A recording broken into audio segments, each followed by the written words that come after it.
Good afternoon. My name is Dara, Klein, and I'm the Vice Chair of the Women's Business Collaborative Advisory Council and also Managing Director of Kaplan Partners, a retained executive search firm and board advisory firm. And this is our charge. Our call to action is that we have the power at WBC and our advisory council to make a difference. We are drivers of change. We want to recognize the contribution of all our advisory council members. We are 100+ people strong. We are global leaders, D&I leaders, board directors, CEOs, senior executives, industry expert and business owners who are representing industries across the country and across the globe. We are diverse women and men from varying backgrounds, and we are 34% women of color. But what can we do? We know that white women hold 51% of management positions at a management level, according to the Bureau of Labor Statistics. But we are lagging grossly in senior management roles. But it is up to us. We can drive the change as advisory council members. As Indra Noy, former CEO of Pepsi, said, "Don't just stand for success of other women, insist on it." Our call to action is to accelerate and support our 2025 goals that we worked collaboratively with C200 and Catalyst to prepare. Those goals include, we need to move the needle from today's 7% to 15% CEOs in Fortune 500 and S&P companies. We must have 30% women assessed for CEO roles, and of those, at least 25% women of color. We need to have 25% women assessed for C-suite roles. And we need to move the needle for an unacceptable less than 1% to a 10% at least women of color in the CEO level. We need to increase the number of women with P&L responsibility. And we need to have an equal number of men and women to receive detailed information of senior management positions and career opportunities. How do we do this? As our esteemed and admired by all of us, RBG said, fight for the things you care about, but do it in a way that will lead others to join you. That is our charge. We need to advocate for promotion of women from the beginning. We need a top-down approach to gender equity. And succession planning is critical, offering and encouraging, supporting stretch assignments to women and people of color, and accountability for leaders to identify women and people of color. Recognizing the pipeline for talent that drives change, and build opportunities for women of color to take on these roles. Be a mentor and learn from your mentees.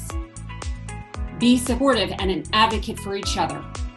And as Margot Georgiadis, president of CEO of Ancestry, said, it's the simple stuff that matters. We, as the advisory council, need to be sponsors of change. It's going to take all hands on deck. Greetings. I am Winslow Sargeant, incoming chair for the International Council for Small Business and head of capital markets at Genaesis LLC. I have served in many roles throughout my career. I am the 6th Chief Counsel for Advocacy at the U.S. Small Business Administration's Office of Advocacy, and I'm also a founding director of the First Women's Bank, headquartered in Chicago, Illinois. And I'm pleased to serve on the Advisory Council for the Women's Business Collaborative. For economic sustainability and gender equality, yes, we need all hands on deck. The evidence shows that when men are actively engaged in gender inclusion programs, 96% of organizations see progress, compared to only 30% of organizations where men are not engaged. This is according to a Harvard Business Study. Based on the January 2019 S&P 500 list, Women currently hold 27 of the CEO positions at those S&P 500 companies. This is only 5.4%. What's at stake? A study by McKinsey projects that in a full potential scenario in which women participate in the economy identically to men, $28 trillion would be added to the annual global GDP when compared to the current business as usual scenario. In percentage terms, this is an increase of 26% to the global GDP. Equality and accessibility are a win-win for everyone. How can men be better allies? Here's our call to action. First, we must be good listeners. Men must listen to women's voices in ways that inspires trust and respect. Engage in supportive partnerships with women leaders. The best cross-gender ally relationships are reciprocal and mutually growth-enhancing. Share your social capital, your influence, your information, your knowledge, your organizational resources with women groups, but ask them, don't assume, how you can best support their efforts. Dare to speak out when you see inequality and lack of gender diversity in your networks and on your leadership teams.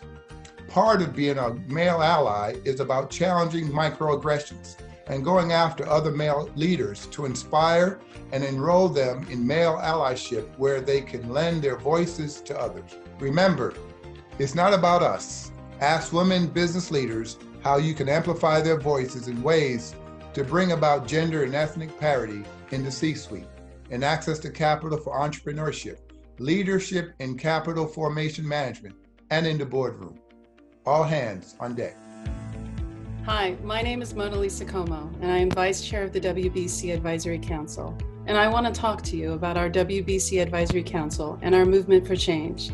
On a bitter February morning this year, I received a phone call from a very dear friend.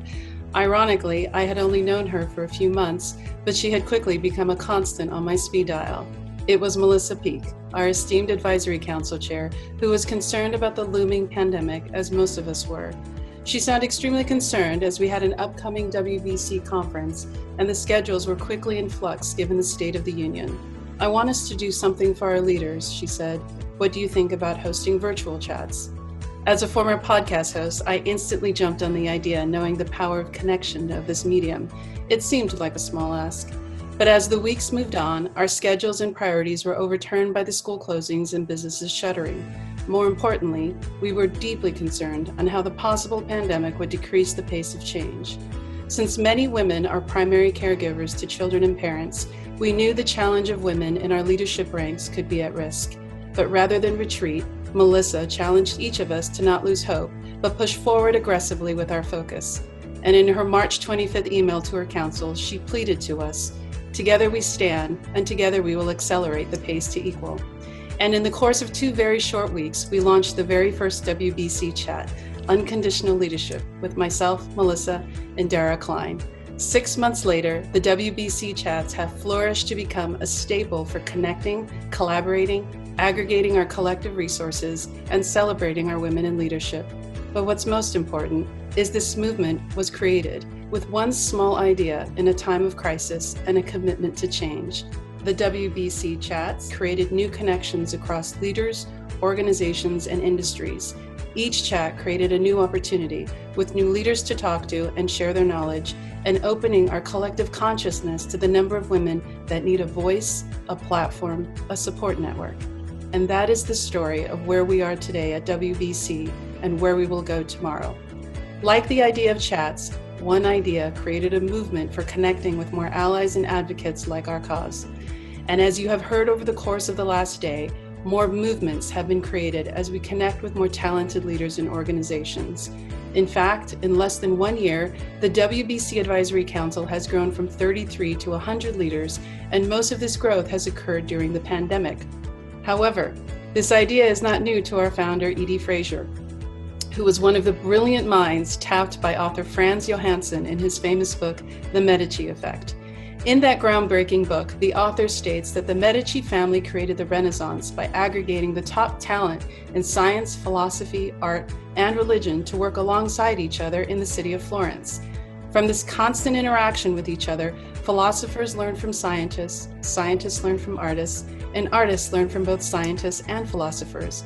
Johansen studied innovation and found that it was diversity of thought, experiences, and opportunity that were the catalysts of change. The Renaissance flourished from this amalgamation of diversity of leaders in one city, and it was at this intersectionality where genius was created and an era of enlightenment changed the world forever. The WBC is this collective of thinkers and doers. I believe we are the modern version of the city of Florence by bringing together a cohort of leaders and organizations in all facets of life to make sweeping change. Perhaps it is our time to create a new Renaissance, an enlightenment of equity and inclusion. One small idea can create a movement. Many movements can create a Renaissance. Please join our call to action to bring on more leaders and organizations to make history. Let's create a new enlightenment of equity and inclusion for our generation and generations to come. Thank you.